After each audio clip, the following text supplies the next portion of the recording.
दोस्तों आज की अपनी इस वीडियो में हम चर्चा करने वाले हैं बिहार में शिक्षकों के स्थानांतरण से संबंधित नीति के बारे में। आप यहां पर नियोजित शिक्षक हैं, आप परमानेंट प्रकार के टीचर हैं, आप टीआरई 1 बीपीएससी टीआरई 1 टीआरई 2 से हैं। ऐसे में आपको कहां पर ट्रांसफ़र लेना उचित होगा, कहां पर आपको स्थानांतरण अपना करवाना चाहिए, आपको स्थानांतरण करवाना भी चाहिए या नहीं। उत्तर प्रदेश राज्य के निवासी हैं, वहां के रहने वाले हैं, तो उनको कहां पर वो अपना उचित प्रकार से जो जिलों का चयन है वो कर सकते हैं, या फिर आप बिहार के भी हैं, अन्य राज्य से हैं, तो भी आप इस वीडियो को प्रेफर कर सकते हैं। लास्ट तक अगर आप वीडियो के बने रहेंगे तो बहुत सारी बातें आपको बहुत अच्छी तरीके से समझ में आएंगी। आप सभी का बहुत बहुत स्वागत है महेश अकेडमी यूट्यूब चैनल पर। नमस्कार आप सभी को। आप यहाँ पर देखेंगे एक मैप आपको दिख रहा होगा, ये मैप आपका बिहार स्टेट का है, और यहाँ पर आप देखेंगे तो वेस्ट में आपको यूपी देखने को मिलेगा, नीचे आपके झारखंड वगैरह हो गए, यहाँ पर आपको वेस्ट बंगाल की बात देखने को मिलेगी, इधर नेपाल है आपका। अब यहाँ पर जब हम सबसे पहले नीतियों पर चलते हैं, देखिए कोई भी आपका अगर सवाल बचता है तो कमेंट में आप लास्ट में लिख दीजिएगा, उसे हम देख लेंगे, उस पर हम चर्चा ज़रूर कर लेंगे। कोई दिक्कत समस्या और रहती है तो कॉन्टैक्ट नंबर हमारा 8081743734 है, इस पर भी आप व्हाट्सएप करके इन्फॉर्मेशन ले सकते हैं। यहाँ पर सबसे पहले अगर हम चलें, जो एक नीतियों की बात थी, जो यहाँ पर कुछ रूल्स नियम कानून दिया हुआ है, तो अब लॉगिन करने के बाद सबसे पहले आप कैसे यहाँ पर आवेदन कर सकते हैं तो आपको मैं बता दूं, ये e-shikshakosh.bihar.gov.in ब्राउज़र पर आपको लॉगिन करना है। वहाँ से टीचर आईडी पासवर्ड से जैसे ही आप यहाँ पर एंटर करते हैं आपका लॉगिन हो जाएगा। आप यहाँ पर ट्रांसफ़र वाले पर, टीचर ट्रांसफ़र पर क्लिक करने के बाद ट्रांसफ़र एप्लीकेशन फॉर्म पर जैसे ही क्लिक करेंगे एक OTP आपके रजिस्टर्ड मोबाइल नंबर पर जाएगा। वो OTP डालने के बाद बाकी जो प्रक्रिया है वो आपको देखने को मिल जाएगी। तो यहाँ पर सबसे बड़ी चीज़ ये है, बीपीएससी टीआरई 1 बीपीएससी टीआरई 2 ध्यान दीजिएगा। आप जैसे यहाँ पर जो थर्ड पॉइंट में लिखा हुआ है ना, स्थानांतरण चाहते हैं नहीं चाहते हैं, तो अगर आपको ट्रांसफ़र नहीं लेना है तो आपको किसी भी दशा में टीचर ट्रांसफ़र वाले ऑप्शन पर जाना ही नहीं है। अंदर जाने का कोई मतलब ही नहीं बनता, ठीक है। आपको ऊपर से ही कि बिल्कुल से आपको चेक नहीं करना है कि क्या है क्या नहीं है। अगर आपको ट्रांसफ़र लेना है तो आप अंदर जाइए, क्योंकि ये आपकी इच्छा के ऊपर है, यहाँ पर मैंडेटरी नहीं है आपके लिए। तो ये बात क्लियर हो गई होगी। अब हम बात कर लेते हैं मेल शिक्षकों के बारे में। तो उन्हें जैसा कि कहा गया है कि 10 अनुमंडल, यहाँ पर आप देखेंगे तो इन्होंने बोला 10 अनुमंडल का आपको चयन करना है मेल शिक्षकों के लिए। मिनिमम 3 अनुमंडल आपको चुनने ही चुनने हैं। अगर आपको इन 3 अनुमंडलों में कोई भी अनुमंडल नहीं मिलता है तो आपको चौथे अनुमंडल या 5वां अनुमंडल जो भी होगा वो आपको कहीं भी ऐसे में आपका ट्रांसफ़र कर देंगे। मिनिमम 3 है, मैक्सिमम 10 है। वहीं अगर हम फीमेल की बात करते हैं तो उनके लिए पंचायत या ब्लॉक में ऐसे में पंचायत में 10 पंचायतों की बात की गई है, पंचायत बोला है और नगर निकाय भी बोला है, ठीक है। वहाँ पर आप चयन करेंगे, वहीं पर आपका ट्रांसफ़र जो है किया जाएगा। अब बात कर लेते हैं थोड़ा सा अनुमंडल प्रमंडल और इनके बारे में। तो एक थोड़ा सा रफ एक आइडिया एक तरीके से आप समझिए हो जाएगा आपको। बिहार के प्रमंडल, जिले, अनुमंडल और प्रखंड। देखिए बिहार में जो बंटवारा हुआ है कि किसको किस उसमें बांटा गया है, क्या बोलते हैं उसे, तो सबसे पहले हम आपको बता दें प्रमंडल। आप यूपी की बात करते हैं तो वहाँ पर मंडल बोल देते हो आप। मंडल में आपके 75 जिले होते हैं, यहाँ पर प्रमंडल। प्रमंडलों की संख्या कितनी है? 9 है। इन्हीं प्रमंडल 9 प्रमंडल में कुल 38 जिले आपको देखने को मिलेंगे। इन 38 जिलों की जब हम बात करते हैं तो उनमें अनुमंडलों की संख्या कितनी है? 101। आप इस हायरार्की को समझिए। मैंने बोला सबसे पहले प्रमंडलों की संख्या 9 है, उनमें आपके 38 जिले आपको देखने को मिलेंगे, फिर 101 अनुमंडल आपको जो है वो देखने को मिलेगा। अब यहाँ पर ज़रा गौर करिएगा, हर एक अनुमंडल की बात करें। जैसे मैंने आपको बोला कि गया सदर है, टेकारी है, शेरघाटी है यहाँ पर, या फिर आपका जो है ये बथानी करके जो है, इसमें कितने प्रखंड हैं? तो इसमें 24 प्रखंड हैं। एग्जैक्टली उसके सामने अनुमंडल के सामने प्रखंड की संख्या भी है। अब है क्या, मैं आपको बता दूं, ये ब्लॉक या प्रखंड जो चयन करना है मेल को, वो अनुमंडल का चयन करना है। आप मान लीजिए 3 यहाँ से चुन लिए, 3 यहाँ से चुन लिए, तो आपको 3 यहाँ से और या फिर 4 यहाँ से आपको चुनना होगा। ज़रूरी नहीं है कि आप एक ही ज़िले से ही 10 को चुनें, आप किन्हीं ज़िलों से आप चुन सकते हैं। उसके बाद बात आती है प्रखंड, ब्लॉक, ये तो मेल की बात हो गई। जब फीमेल की तरफ जाते हैं तो यहाँ पर ध्यान दीजिएगा, प्रखंड में उनको पंचायत या नगर निकाय देखने को मिलेगा। जैसे मैंने कहा एक तिरहुत आपका जो है प्रमंडल है, एक एग्जाम्पल ले लेते हैं। तिरहुत प्रमंडल हो गया। तिरहुत में एक जिला है आपका मुजफ्फरपुर में 2 अनुमंडल हैं, एक पूर्वी करके दिया है, एक पश्चिमी दिया है, और इन दोनों अनुमंडलों में कुल ब्लॉक की संख्या जो है वो 16 है। मान लीजिए उनमें से एक ब्लॉक है कोई मीनापुर, ठीक है। मीनापुर है, आप कांटी ब्लॉक की बात करें, मीनापुर की बात करें, कई सारे ब्लॉक हैं, तो 16 ब्लॉक आपको मिलेंगे। अब इन ब्लॉक में कोई एक पंचायत होगा, ठीक है, एक पंचायत नहीं कई सारे पंचायत होंगे इनमें। उन कई सारे पंचायतों में आपको स्कूल देखने को मिलेंगे। पंचायत में वही गांव या गांव पंचायत बोल दो आप, और वहाँ पर फिर आपको मध्य विद्यालय, प्राइमरी स्कूल ये सारे देखने को मिलेंगे। तो आपका सबसे पहले यहाँ पर जब हम प्रमंडल की बात, फिर जिले की बात, जिले से आप अनुमंडल की तरफ गए, अनुमंडल से ब्लॉक पर गए, ब्लॉक से फिर आप पंचायत या नगर निकाय में जाते हैं। तो ये एक पूरा हायरार्की जो है वो आपको समझ में आया होगा। अब एक चीज़ हम आपको बता दें, यहाँ पर थोड़ा सा नीचे चलते हैं। ये जो इस समय हमने लिंक दिया हुआ है बहुत ही महत्वपूर्ण लिंक है। इसमें अभी तक आपने क्या था, ये जो PDF है, मैं आपको ये वाली चीज़ भी टेलीग्राम चैनल महेश अकेडमी पर सेंड कर दूंगा, वहाँ पर आप जा करके देख लीजिएगा। वीडियो के डिस्क्रिप्शन में लिंक मिल जाएगी, तो पूरा डिटेल आपको मिल जाएगा कि कौन सा मैप है, कैसे क्या कुछ आपको देखना है, उसके बारे में सारी जानकारी आपको मिल जाएगी।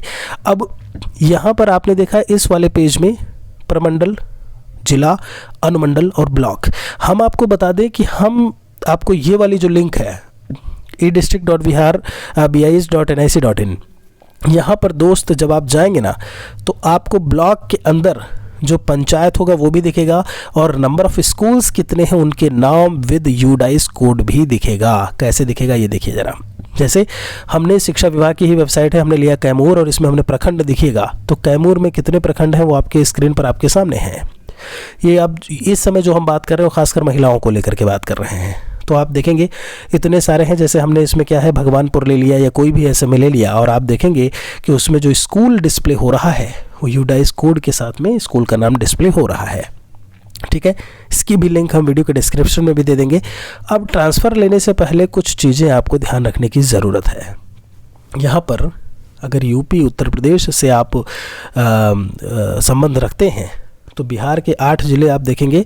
पश्चिमी चंपारण, ये डिस्टेंस जो हमने लिखी हुई है वो गोरखपुर से लिखी हुई है, ठीक है। मेंस आपका सेंटर है यूपी की, अगर बात करें बॉर्डर वाले इलाके में, ऐसे तो आपको बलिया मिल जाएगा, ऐसे तो आपको देवरिया की बात करें, कुशीनगर की बात करें, नीचे हमने वो भी मेंशन किया हुआ है। तो ये जो दूरियां लिखी हुई हैं वो गोरखपुर से लिखी हुई हैं। अब इनमें खासकर आप कहाँ कहाँ पर ट्रांसफ़र ले सकते हैं, जो ज़िले भी बढ़िया हैं और जहाँ पर आप जो है ट्रांसफ़र ले सकते हैं। इनमें बढ़िया ज़िला आपको कैमूर देखने को मिलेगा, लेकिन एक चीज़ याद रखिएगा, कैमूर जो है नज़दीक आपका पड़ेगा बनारस से। कहाँ से? जब आप बनारस की बात करते हैं वहाँ से ये लगभग 80 किलोमीटर है बस। इसी को हम लोग भभुआ रोड बोल देते हैं या कैमूर कहते हैं, ठीक है। तो बनारस से नज़दीक है, गोरखपुर से 246 किलोमीटर्स। यहाँ पर एक फिर सिवान पड़ेगा। सिवान में क्या है, ये आपका ऑन रूट है। ऑन रूट मतलब मैं ट्रेन रूट की बात कर रहा हूँ खासकर। जैसे आप गोरखपुर से सारण को देखेंगे, आप बक्सर देखेंगे, तो आपको डायरेक्ट ट्रेन मिलेगी ही नहीं। रोहतास वगैरह में आपको सिवान, कैमूर के लिए सीधी ट्रेन नहीं है गोरखपुर से, आपको बनारस से ही नज़दीक पड़ेगा। सिवान लेकिन मेन रूट पे है, तो यहाँ पर आपको ये ट्रेन जो है यहाँ से मिल जाएगी। पश्चिमी चंपारण, मोतिहारी की अगर हम बात करते हैं तो यहाँ भी आपको ट्रेन जो है वो देखने को मिल जाएगी। तो अब ये बात हो गई कि सटे ज़िले कौन कौन से हैं। अब ट्रांसफ़र लेने से पहले जो आपको देखने की ज़रूरत है वो क्या है, मान लीजिए मैंने कहा संसाधन की उपलब्धता पर आपको ध्यान देना है। जैसे इसमें भोजन लिखा है मैंने, आवागमन के साधन में ट्रेन है, बस है, रूम है, सड़क है। तो मान लीजिए कि आपकी पोस्टिंग मुजफ्फरपुर में है, गौर करिएगा, आप गोरखपुर से आए हैं, आपकी जो पोस्टिंग है मुजफ्फरपुर में है।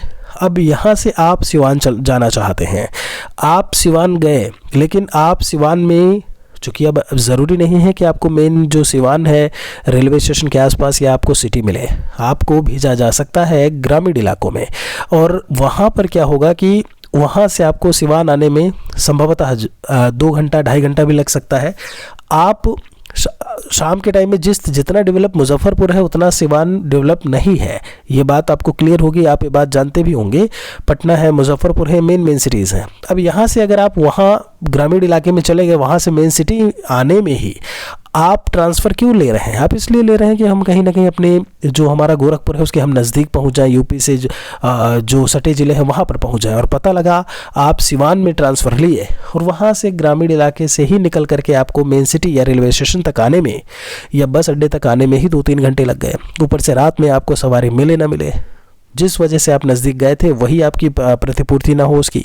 तो इन चीज़ों का हमें बहुत अच्छे से ध्यान रखना है। सड़क, रूम वगैरह की बात करें, भोजन की उपलब्धता, मतलब खाद्य सामग्री की हम बात कर रहे हैं, तो इन सब चीज़ों को ध्यान देने की ज़रूरत है। यहाँ पर गोरखपुर से आप चले मुजफ्फरपुर, ट्रेनें बिल्कुल आती जाती रहती हैं। हाजीपुर है, मुजफ्फरपुर है, सिवान है, ट्रेन लगातार चलती रहती हैं। कहने का मतलब ये है कि आपके ऊपर पूरी तरीके से, देखिए लास्ट में हमने लिखा है कि बुद्धि विवेक का इस्तेमाल अपना ज़रूर करें। आपको लास्ट में यही देखना है कि आप 4 से 5 साल, आपको जैसा कि पता है कि 5 साल बाद संभवतः ट्रांसफ़र फिर से आए, तो आप अगर चाहते हैं, जैसा कि आपको ये भी संज्ञान में आपके होगा कि 1 साल लगभग होने को है TRE 1 की बात करते हैं, तो कहीं ना कहीं आपका जो संबंध है स्कूल से भी फ़िलहाल के लिए ठीक ठाक होगा। अब कि जो टीचर हैं वो कहीं ना कहीं अच्छे शिक्षकों के साथ में आपके अच्छे संबंध होंगे ऐसे में। तो अब फिर से आप नई जगह जाएंगे तो वहाँ पर फिर से जो हेड मास्टर की प्रकृति संभवतः कैसी हो, जो भी वहाँ पर मिले, हेड टीचर या हेड मास्टर, चूँकि हेड टीचर जो है वो प्राइमरी का हेड मास्टर ही कहलाता है और हेड मास्टर जो है वो आपका मध्य विद्यालय यानी मिडिल स्कूल का होता है। तो अब नया स्कूल रहेगा, नई चीज़ें रहेंगी। देखिए ये भी आपका क्या है कि 5 साल बाद तो कहीं ना कहीं वो चीज़ चेंज होगी, लेकिन अभी के रेस्पेक्ट में भी आप इन चीज़ों पर गौर कर सकते हैं। अगर आपको स्कूल ठीक मिल गया है, आप मुजफ्फरपुर समस्तीपुर रूट पे हैं, हाजीपुर वाले रूट पर हैं, तो आपको फिर से मुझे नहीं लगता कि ट्रांसफ़र ऐसे में लेने की ज़रूरत पड़नी चाहिए। बाकी 5 साल बाद जो भी हो तो वो तो बात की बात है। यहाँ पर सबसे बड़ी चीज़ हम आपको बता दें वो ये है कि जो महिलाएं हैं, खासकर जब हम वेस्ट बंगाल की बात करते हैं, जैसे किशनगंज है, पूर्णिया है, बांका है, वहाँ पर पुरुष भी हैं, महिलाएं भी हैं, उन्हें ट्रांसफ़र ज़रूर लेना चाहिए यूपी से सटे ज़िलों में। और अगर मैं बता दूँ यूपी से सटे ज़िले सिवान और सारण यहाँ पर या कैमूर अगर वो नहीं भी जा रहे हैं, वो अगर मुजफ्फरपुर समस्तीपुर तक भी आ जा रहे हैं तब भी बहुत अच्छी बात है, क्योंकि वो आपके ऑन रूट होंगे और आपकी आधी दूरी कम हो जाएगी। जब हम बात करते हैं गोरखपुर मेन सेंटर लेकर के चले वहाँ से, तो इस चीज़ को ध्यान रखिएगा, जो दूर हैं तो उनको तो ट्रांसफ़र ऐसे में ज़रूर लेना चाहिए। बाकी यहाँ पर जो चीज़ें हैं वो मैंने आपको बता दी हैं कि कैसे क्या कुछ है। अब एक चीज़ और निकल करके आती है कि सर ये सारे जो आपके प्रखंड हैं, जैसे ज़िला है, ज़िला में ब्लॉक प्रखंड, फिर उसमें आपका स्कूल दिया हुआ है, मतलब पंचायत होगा फिर स्कूल होगा, तो वहाँ पर वो स्कूल कैसा होगा, पंचायत कहाँ तक फैला हुआ होगा, तो इस बारे में तो जो वहाँ का लोकल होगा या जो वहाँ के कोई शिक्षक हैं आपके जानने में, वही इसके बारे में आपको जानकारी दे पाएंगे। तो ये चीज़ भी कहीं ना कहीं थोड़ा सा देखने की ज़रूरत है। आप थोड़ा सा बहुत ही बुद्धि विवेक का इस्तेमाल करते हुए ही आप ट्रांसफ़र के लिए ऐसे में आवेदन करिएगा। तो संभवतः हमने जितनी चीज़ें थी उसके बारे में हमने आपको यहाँ पर बता दिया है। यहाँ पर ये जो लिंक है वो हम वीडियो के डिस्क्रिप्शन में भी आपको दे देंगे, वहाँ नहीं मिले तो आप टेलीग्राम चैनल महेश एकेडमी पर चेक कर लीजिएगा, वहाँ पर आपको मिल जाएगा। तो स्कूल लिस्ट के साथ में वो चीज़ें आपको देखने को मिल जाएंगी कि कैसे क्या कुछ आपको जो है जहाँ पर आप ट्रांसफ़र अपना लेना चाहते हैं ले सकते हैं। बाकी ये डिटेल, ये जितनी चीज़ें हैं वो हम वहाँ पर आपको भेज देंगे। कोई भी सवाल अगर आपका बचा है, कुछ पूछने का है, तो आप कमेंट सेक्शन में पूछ सकते हैं। जो चीज़ें हमें यहाँ पर बतानी थी कि संसाधन की उपलब्धता के को भी हमें ध्यान में रखना है। स्कूल HM की प्रकृति कैसी कुछ हो सकती है, अच्छी भी हो सकती है या थोड़ा सा आपको कुछ एडवर्स प्रकार का भी देखने को मिल सकता है। खैर ये कहना भी ठीक नहीं होगा, क्योंकि कहीं ना कहीं ये आपके प्रकृति नेचर के ऊपर है। आप चाहेंगे तो आप हर एक उसमें माहौल में ढल जाएंगे। तो इन चीज़ों को पूरा देख करके ही आप अपने ट्रांसफ़र के लिए आवेदन करिएगा। और 1 से 7 जनवरी के बीच में आपको नया स्कूल मिल जाएगा, दिसंबर लास्ट में आवंटन हो जाएगा। ये सारी बातें नोटिफिकेशन जो रूल्स वगैरह दिया हुआ है इनमें पूरा मेंशन किया हुआ है। अभी कोई सवाल है तो कमेंट में हमारे लिए लिखिएगा ज़रूर। बहुत बहुत शुभकामनाएं हैं आप सभी को, और एक और वीडियो के साथ में जल्दी मिलेंगे।